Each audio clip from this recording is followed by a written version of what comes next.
Donc là, on part sur un exercice sur la fonction exponentielle, donc un petit exo-bilan d'entraînement sur l'étude de fonctions exponentielles. Voilà l'énoncé. Donc comme d'habitude, mets la vidéo sur pause, fais une première lecture de l'énoncé de ton côté, essaie de faire l'exercice de le résoudre tout seul, et puis après, bah, tu te compares avec mes réponses, et tu vois si ce que tu as fait c'est juste ou pas. Allez, c'est parti. Alors, chaque mois, une entreprise peut extraire entre 500 et 3000 tonnes de minerais. Le résultat de l'exploitation en centaines de milliers d'euros, donc on parle en centaines de milliers d'euros, est modélisé par la fonction f définie sur l'intervalle 0,5,3. Donc quel est le rapport entre 500 et 3000 et l'intervalle 0,5,3? Bah, le rapport c'est qu'en fait on parle en milliers de tonnes en fait. C'est-à-dire que x, la variable x représente des milliers de tonnes. Alors ça je vais le marquer parce que c'est important à comprendre. Donc 500 tonnes en fait c'est 0,5 milliers de tonnes. Tu vois? Et puis 3000 tonnes c'est 3 milliers de tonnes. C'est pour ça qu'on travaille sur l'intervalle 0,5, 3. Voilà. Et donc, bah, du coup, ça te fait ton intervalle d'étude 0,5, 3. Voilà, ça c'est la première chose importante à comprendre, rien qu'à la lecture de l'énoncé. Donc, ils nous disent le résultat de l'exploitation en centaines de milliers d'euros, c'est la fonction f de x qui le donne.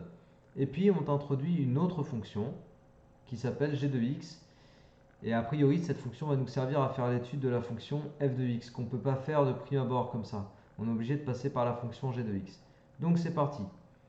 G est la fonction définie sur l'intervalle 0,5,3 par g de x égale blablabla. Déterminer g', et ensuite tableau de variation de g, et on nous demande de calculer g2. On va tout faire d'un bloc.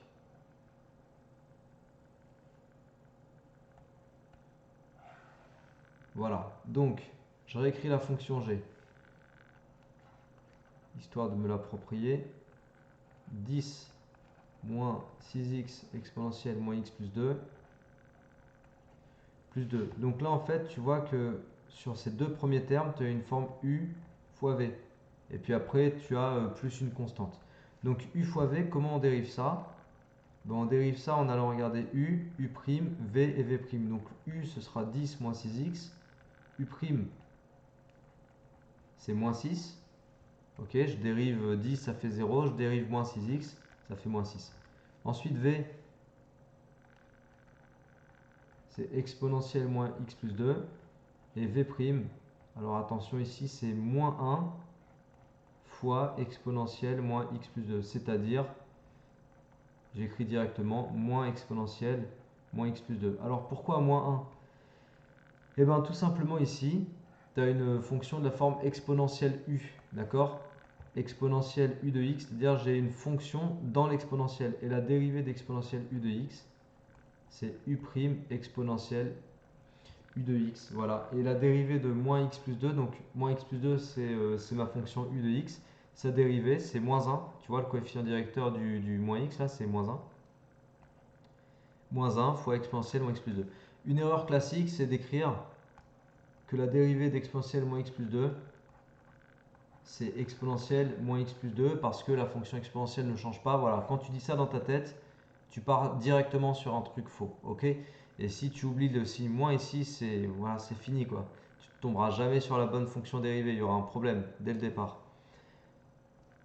Bon, du coup, tout ça pour dire qu'on va aller construire g' en faisant u'v plus uv', donc moins 6 fois exponentielle moins x plus 2 plus 10 moins 6x fois moins 1 fois exponentielle moins x plus 2. Donc là, tu as un facteur commun, exponentielle moins x plus 2. Tu laisses surtout pas une fonction dérivée sous cette écriture-là, hein, c'est inutile. C'est-à-dire tu peux rien en faire si tu laisses comme ça. Il faut forcément te ramener à des produits de facteurs, à des écritures factorisées, à des écritures rangées en fait. On est juste en train de ranger les choses.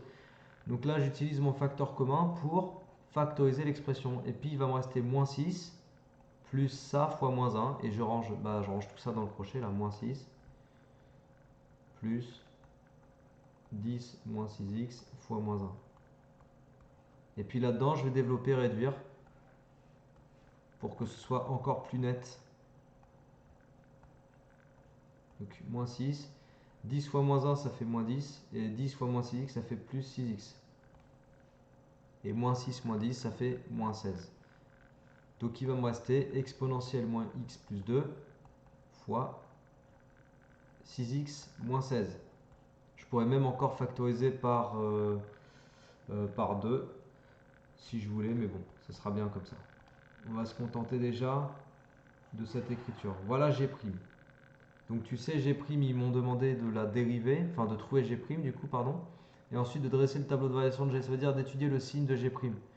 Alors, signe de G', donc je réécris G' de x ici, on a dit exponentielle de moins x plus 2 fois 6x moins 16. Voilà. Quel que soit, tu connais ce symbole, ça veut dire quel que soit x appartenant à l'intervalle 0,5, 3, puisque je travaille sur 0,5, 3, exponentielle moins x plus 2, c'est strictement positif. En fait, exponentielle, tout ce que tu veux, quel que soit x réel, c'est strictement positif. Donc là, en l'occurrence, sur 0,5, 3, exponentielle moins x plus 2, c'est strictement positif. Et donc, G' de x a le même signe que 6x moins 16. Voilà. Et 6x moins 16, pour quelle valeur de x ça s'annule? Bah, je vais résoudre 6x moins 16 égale 0, ça fait 6x égale 16, ça fait x égale 16 sur 6, c'est-à-dire x égale, donc je divise par 2, ça me fait 8 tiers. Voilà, ça s'annule en 8 tiers. Ensuite, je peux construire le tableau du coup, qui va contenir le signe de 6x moins 16, le signe de G', ce sera le même, et puis les variations de G. Variation de G, le signe de 6x moins 16, le signe de G', on a dit que c'était le même que 6x moins 16. Voilà, et puis on travaille sur 0,5, 3. Alors 8 tiers, ça fait quoi? 6 tiers, ça fait 2, 7 tiers, ça fait 2,33, 8 tiers, ça fait 2,66. Donc 2,66, c'est bon, t'es bien compris entre 0,5 et 3. Donc tu peux la faire apparaître là, la valeur de tiers, 8 tiers. Toujours vérifier ça, c'est très important. Donc 6x moins 16 s'annule en 8 tiers. Et vu que c'est une fonction affine de coefficient directeur égale à 6, elle est du signe du coefficient directeur après la racine, donc positif là.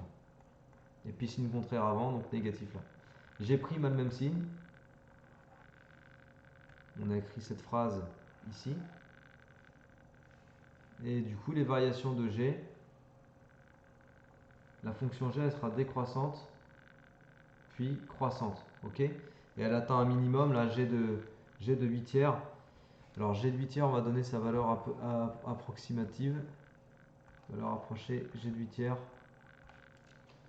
Donc pour ça, on rentre la fonction G. Alors la fonction G, je rentre ça dans le tableur. 10 moins 6x fois exponentielle moins x plus 2.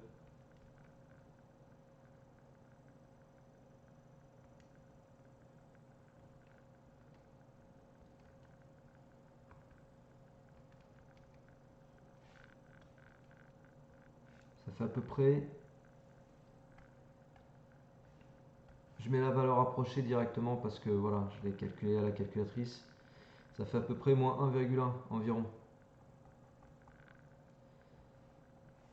Et puis dans l'exercice, il te demande de calculer G de 2. On va le faire. Alors G de 2, non, ça on peut le faire à la main, pardon. Donc je vais le faire et puis après on va le positionner dans le tableau. Donc G de 2.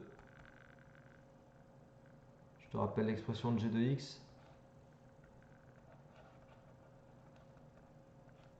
C'est 10 moins 6x exponentielle moins x plus 2. Plus 2, enfin je crois que c'est ça. Ouais. Donc G de 2, ça te fait 10 moins 6 fois 2. Exponentielle moins 2 plus 2, ça fait 0, plus 2. Exponentielle 0, ça fait 1.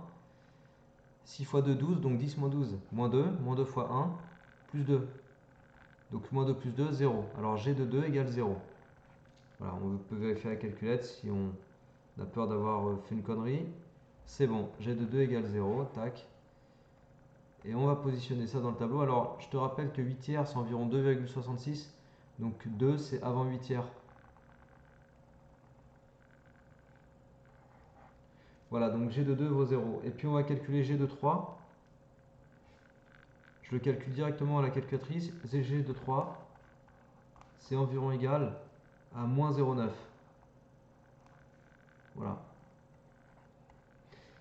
Et G de 0,5, bah, ça va être plus grand que 0. Alors regarde, on analyse un peu le tableau là, parce qu'il y a plein de choses à dire avec ce tableau et on va s'en servir pour la suite.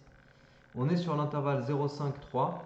Et puis tu vois que la fonction G, elle s'annule en 0. Elle s'annule en 2, pardon. G de 2 vaut 0. Et tu vois que G de 8 tiers, c'est négatif. Et que G de 3, c'est aussi négatif. Ce qui signifie que toutes les images ici sont négatives, forcément, puisque plus petites que moins 0,9. Ainsi que celles qui sont là, puisqu'elles sont comprises entre 0 et moins 1,1. Et donc ça veut dire que toutes les valeurs de G ici sont positives. Donc finalement, en fait, on va pouvoir déduire de ce tableau de variation le signe de G, et je dis bien le signe de G, parce que toutes les valeurs de G de X ici, du coup, elles sont au-dessus de 0, puisque la fonction G est strictement décroissante et que là, elle s'annule. Ça veut dire qu'au-dessus, les valeurs, elles sont censées être positives. Donc je vais écrire un plus là. Après, je vais le présenter avec, je vais le représenter mieux dans un tableau de signes. Et toutes les valeurs de G qui seront ici, elles sont censées être négatives du coup, parce que regarde, là, toutes les valeurs là sont plus petites que 0, moins 1,1, et puis là ça monte, mais jusqu'à moins 0,9, donc ça reste négatif. Voilà. Donc finalement, la fonction G, elle est positive puis négative, et elle change de signe. Où ça? Elle change de signe quand G égale 2. Et donc ça, on va le mettre, on va écrire ça, on va écrire, donc c'est pour la question D, tu vois, en déduire le signe de G. Ils l'ont même mis en gras pour pas que tu confondes et pour pas que tu te méprennes avec les variations de G. Il ne faut pas confondre variation de G et signe de G. Ok, on te demande bel et bien le signe de G. Et le signe de G, on le déduit exactement comme j'ai fait du tableau de variation de G. Ok, c'est une déduction. Donc on va déduire, on va l'écrire. C'est pour la question 1D. Donc question 1D.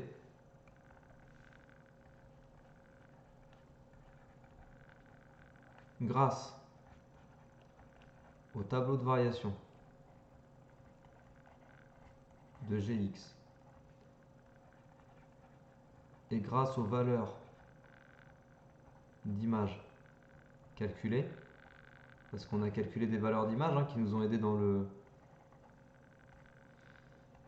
dans l'analyse, on peut déduire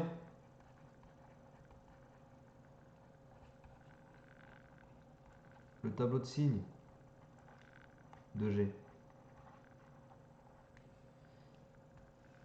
Et donc la fonction G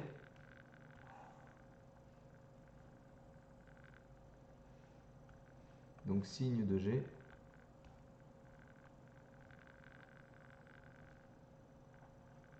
sur l'intervalle 0,5,3 bien sûr. Donc la fonction G s'annule en 2. Je te remontre. Quand x vaut 2, G de 2 vaut 0, donc elle s'annule en 2. Quand x est entre 0,5 et 2, la fonction G est positive. Et quand x est entre 2 et 3, la fonction G est négative. Ok, et ça, je vais le mettre exactement comme ça dans le tableau. Donc, elle est positive, la fonction G, entre 0,5 et 2. Et elle est négative entre 2 et 3. Et ici, elle s'annule. Voilà. Donc là, le tableau de signes, il vient exactement résumer ce que j'ai fait apparaître ici dans le tableau de variation. D'accord? Et donc là, ça répond à la question 1D. Question 2A, déterminer le sens de variation de la fonction f sur l'intervalle 0,5, 3. Donc pour déterminer un sens de variation, en gros pour déterminer des variations, tu sais, c'est toujours la même chose. Il te faut le signe de la dérivée, il te faut le signe de f. Donc c'est à dire que déjà il me faut le signe de f', pardon. Donc il me faut f'. Alors la fonction f c'est ça là. 6x moins 4, exponentielle moins x plus 2, plus 2x.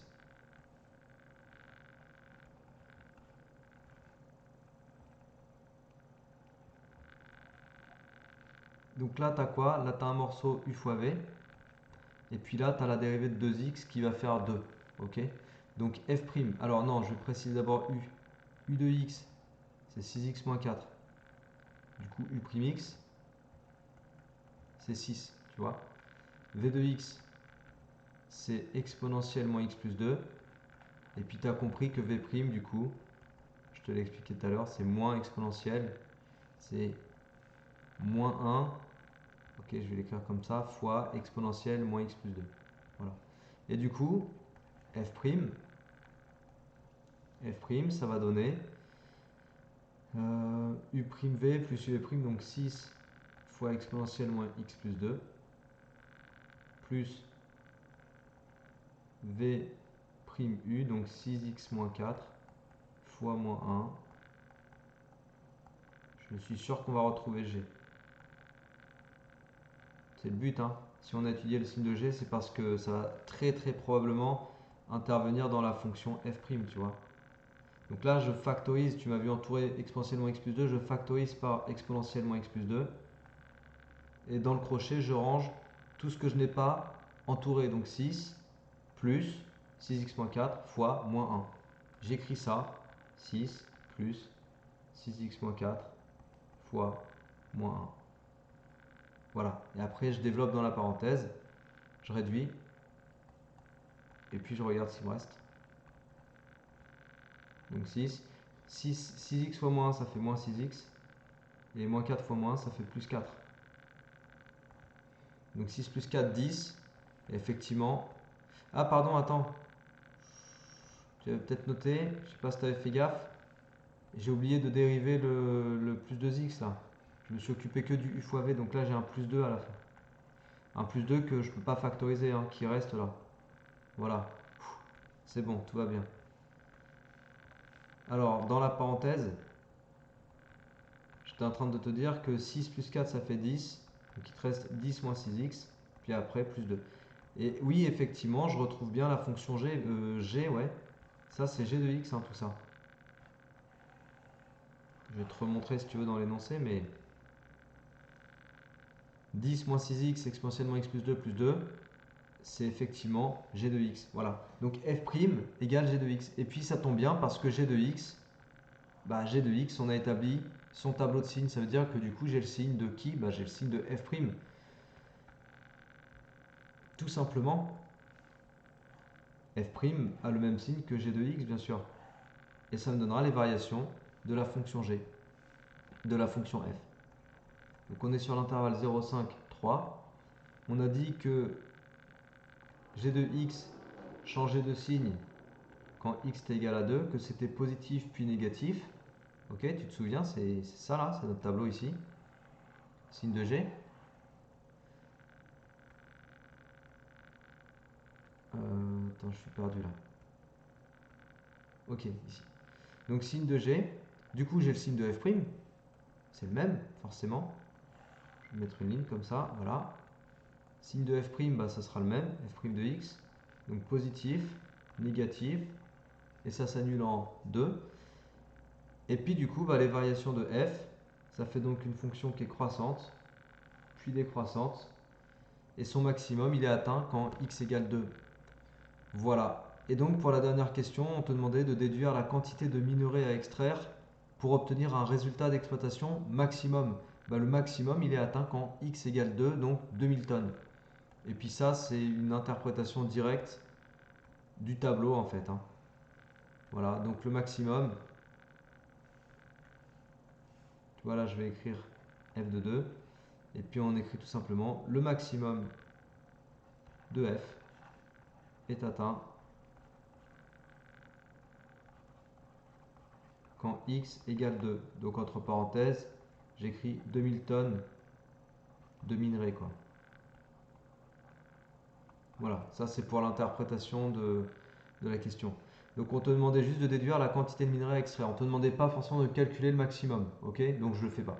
Voilà, c'est tout pour cet exercice. J'espère qu'il t'a plu. N'hésite pas à le partager et à le diffuser. Je vais y arriver, il est minuit 50. Je commence à fatiguer. Partager, diffuser autour de toi comme d'habitude. Abonne-toi à ma chaîne comme d'habitude si tu n'es pas encore abonné, évidemment. Voilà, n'oublie pas de t'entraîner constamment. Entraîne-toi bien, motive-toi bien et je te dis à la prochaine. Allez, ciao!